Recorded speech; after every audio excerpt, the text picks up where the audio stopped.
Hey guys, it's Lindsay. Welcome back to my channel, and today I'm going to do my 4-month gastric sleeve update. But before we get into it, make sure you are subscribed to my channel so you don't miss any of my future uploads. Go ahead and turn that little bell notification on, and I'd really appreciate a thumbs up on this video as well if you like this kind of content. It really does help my channel out, and now let's get into it.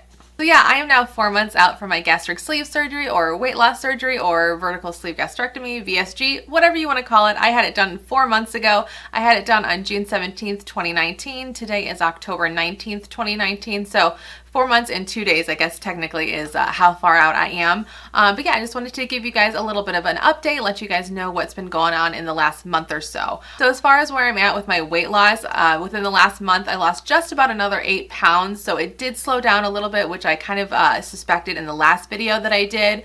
The last few months, I had lost about 10 pounds each. And then now I just lost 8 pounds, which I'm totally fine with. I know I'm eating right. I'm sticking to my doctor's plan. I'm just smaller, so I have less to lose now, so I knew it was going to happen at some point, and 2 pounds is really not that big of a deal. I still managed to lose 8 pounds in a month, which is amazing. So total now for my highest weight, I've lost just about 60 pounds, which is super exciting. So then as far as updates go, probably the biggest thing that I have to tell you is that I did meet with my doctor for the first time since July.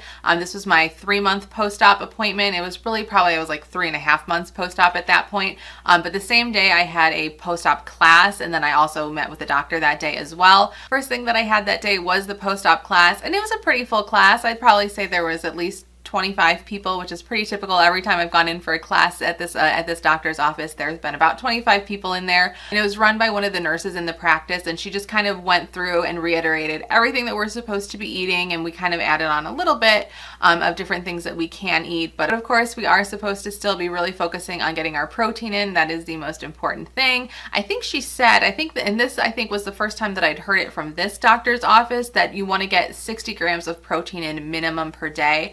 I'm usually at like 80, so I'm definitely well above that, which is awesome. I think sometimes I'm even like in the 90s, but I typically do try to get at least 80 grams of protein in a day for myself. But she said, you know, try and do at least 60.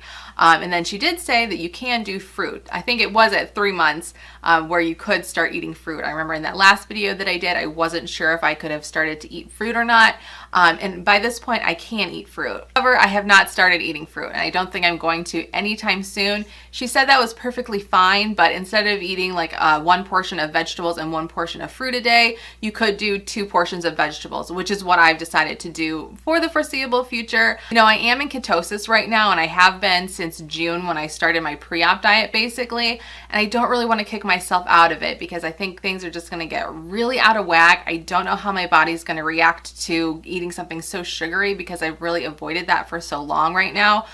So I think just for me, I'm not going to go ahead and eat the fruit.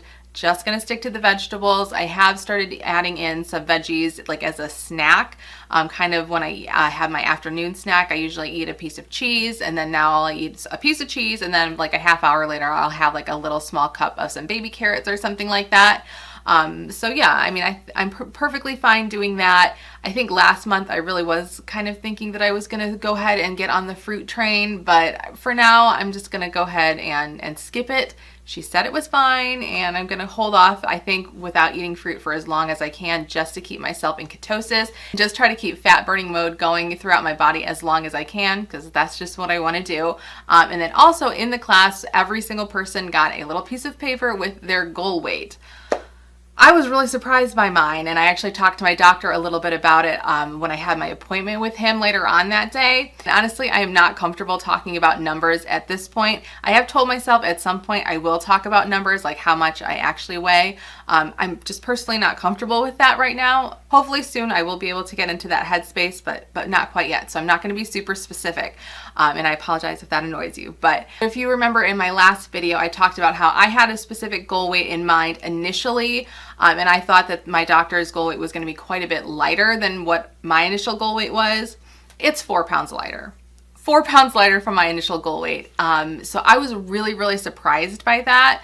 When I talked to my doctor about it, he said, yeah, basically our goal weights are just a percentage of your excess fat, or like a percentage of the extra fat to lose. So it's just a percentage of whatever excess fat you have.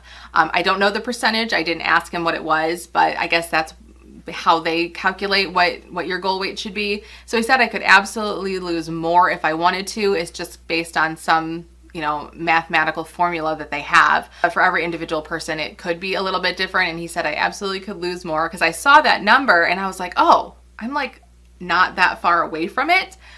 I kind of really thought that I was going to need to go quite a bit lower. So I don't know. I just thought that was really interesting that it wasn't like a crazy low number, and not even like a crazy low number, but like a lower number than what it was. So I did think that that was interesting. Then as far as how the actual doctor's appointment went, it went really, really well. My doctor, or my surgeon, looked at all of my numbers, of course, and he said that I was doing really, really well. He was really proud of my progress. He thought I was doing great. And then they ended up taking, I think, 7 vials of blood from me that day, 6 or 7. It was quite a lot. And then a few days later, I got an email, you know, saying that all of my test results were in, and I don't even remember everything that they checked, but every single thing that they checked seemed to be in the normal range. So I haven't gotten a phone call from them. They said no phone call was a good thing. So I think as far as all of my blood work and stuff, everything is looking really, really good right now. And pre-surgery, all of my blood work was really good as well, except for my B12 level. I remember that being really low, but I'm actually taking a B12 in my multivitamin as well as an extra B12 supplement, so I'm getting a ton of it. So that number was up and in the normal range now. But also because you have started eating less, you know, some people maybe don't take their vitamins quite as religiously as other people. They do just want to make sure that everything has kind of normaled out, and so that you're not like losing any nutrients and anything like that with, you know, the big drastic change that you've done to your body. Then one other thing that I did discuss with my doctor at that visit was my headaches. Now I know I mentioned how I was taking Tylenol and I was using that stick, that like essential oil stick, to help with my headaches that I've been getting, and that thing does help. You know, those two combined does help, but it does not get rid of the headaches. It's not a miracle worker. I think, as I mentioned in that video where I talked about that little stick thing, it helps, but you know, they linger. And over the last few months, I just have constantly felt like I've always like continuously had like a little small lingering headache because I haven't been able to take an Advil or an Excedrin to just kind of nip it in the bud and get rid of it completely. So I talked to him about it and he said, okay, let me go ahead and write you a prescription for something. And I said, all right, thank you, but is it a narcotic? Because I don't want to take a narcotic. And he said, no, it's actually an NSAID, but this is a different kind of NSAID that you can only get through prescription, and it's a lot easier on your stomach. Because the reason that you can't take Advil or Excedrin or any kind of NSAID like over the counter right now, or forever really if you have this, is because of the increased risk of ulcers in your stomach. But this one, he said, it's a little bit different, and you know, it's going to be a much less of a risk of getting an ulcer. So it's Celebrex. That's what he actually prescribed me, which is an arthritis medication, but it actually really does work. I've taken it once so far, and I told him, I promised him that I wouldn't take it very often. He gave me a 30 pill supply, and that was $10 with my prescription, or with my insurance. Just for reference, it cost me $10, which is pretty expensive if you think about it. Like 30 pills for $10 compared to like you get like 60 pills for $4 at Target or whatever, of Advil or whatever. But you know, it's what I can take, so it's what I got to do. I did take it once and it was really, really good. And you only have to take one. You're only supposed to take one for a full 24 hours. Like I said, I promised him I would not take it very often. I've had it now for probably close to 2 weeks. I've only taken it once. I have kind of told myself that I really only want to try and take that stuff like maybe once every 2 weeks if I can get away with that. No more than once a week though. No more than once a week, because I don't want to do anything that would hurt my stomach, because it was a long process to get my stomach to where it is. I don't want to mess it up. I was super thankful that my doctor did prescribe me that, because like I said, I just kind of always felt like I had this lingering headache that was really, really annoying. And now once I took that one Celebrex, it like completely knocked it out. I felt amazing after I took it. Now let's talk about a side effect that I swore up and down would never, ever, ever in a million years happen to me. And that is that my feet have gotten smaller. I cannot believe it. I'm not even 100% sure that they've gotten smaller, but I have like 3 pairs of shoes that are definitely a lot larger than they were now, and a couple of them are actually hard to wear now. But like I said, I swore I never ever in a million years would have thought that my feet would get smaller. I never really felt like I carried a lot of fat on my feet. I don't ever feel like they ever looked puffy or anything like that. Like I always felt that they looked just normal. I do feel since being pregnant that my feet have gotten a little bit wider over the years, but they never like shrunk or grew or anything. My foot has been the same size since 7th grade. And I was like a size 2. I was 5'2", in size like 9.5, 10 feet in 7th grade. Like I said, my feet never grew during my pregnancies. They just got a little bit wider. But I swore up and down, like I said, that my feet would never shrink because they didn't do anything when I was pregnant or anything. They've always been the exact same size for the last 23 years, something like that. I don't even know. But they've been the same size for a really long time. Like I said, the last month or so, a few of my shoes have been noticeably looser. And that is so insane to me. Like 3 different pairs have been noticeably looser. So, I mean, kind of annoying, kind of expected because that was something that I did read about. But here I am 4 months out and my feet are probably a little bit smaller. Next time I go to the store, I do want to try on like a size 9 because I don't think they shrunk more than like half a size, and see if that maybe fits me a little bit better than a 9.5, which is typically what I usually go for. But yeah, just thought I would share that in case you are going through this journey as well and not thinking about your feet size at all. I think I only read about that prior like 1 or 2 times, so it's not a super common thing that people talk about. And like I never ever would have imagined that my feet would shrink, but I think they kind of have. All right, so now let's go ahead and talk about my hair, which is definitely something we need to be talking about 4 months post-op. If you didn't see my last video, which was my what I eat in a day video, I will go ahead and link it up there, or up there, one of those places. I will link it for you. It was a fun video to make. I really enjoyed doing that, but I did mention in that video that I had chopped my hair off. So it's been probably at least 3 weeks now, maybe even a little bit more, since I cut my hair. I'm really liking this length. I never thought I would like my hair this short, but I'm actually really, really enjoying it. And I think maybe next time I go in, I might even cut it shorter. That might be kind of fun. I don't know. And I am kind of having that pull to dye my hair again. I'm not going to do it because I don't want to do anything else to my hair in its present state. But after it starts to get maybe a little bit healthier, I think I am going to go ahead and dye it again. I haven't dyed it, I don't think, since 2013. So it's been a really, really long time, but I'm just kind of getting that itch to do it again. But yeah, okay, so let's talk about it.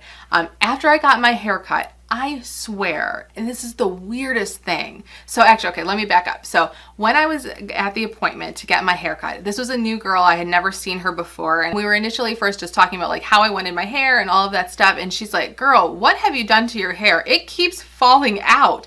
I'm like, oh my gosh, okay. Because I wasn't planning on telling her, you know, that I had weight loss surgery. That's not something that I typically just say, oh, hey, guess what I did, you know? But if people ask, I don't really have any issue of telling them. So since she asked and since she was going to be playing with my hair and it was going to be continuously falling out, I'm like, oh, you know, yeah, I know. It's because I had weight loss surgery. She's like, oh, okay. And she totally understood. She totally got it. She was super cool about it. I just thought that was so funny. She's like, girl, what did you do to your hair? Why is it falling out like it is? So at least I know I'm not going crazy and thinking that it's falling out, and it's not, because it absolutely is. But it was really, really weird. Within that appointment, like literally within, you know, the 45 minutes after she cut my hair and she's like blow drying it and stuff. And she's like, okay, your hair's not falling out anymore. Like, she's like, it's really not.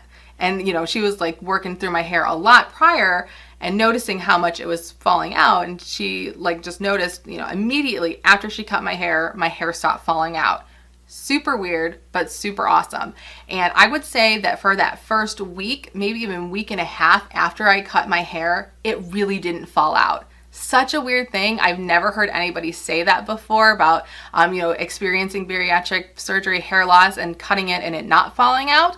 But that's what I experienced. It was really, really awesome. I was really hoping it would go a little bit longer than a week and a half, but it is now falling out again, though knock on wood. I do feel like it's maybe not quite as bad as it was before. It is still not great, but it's not quite as bad as it was. So hopefully we're over the hump. We're over the horrible hair loss that I had.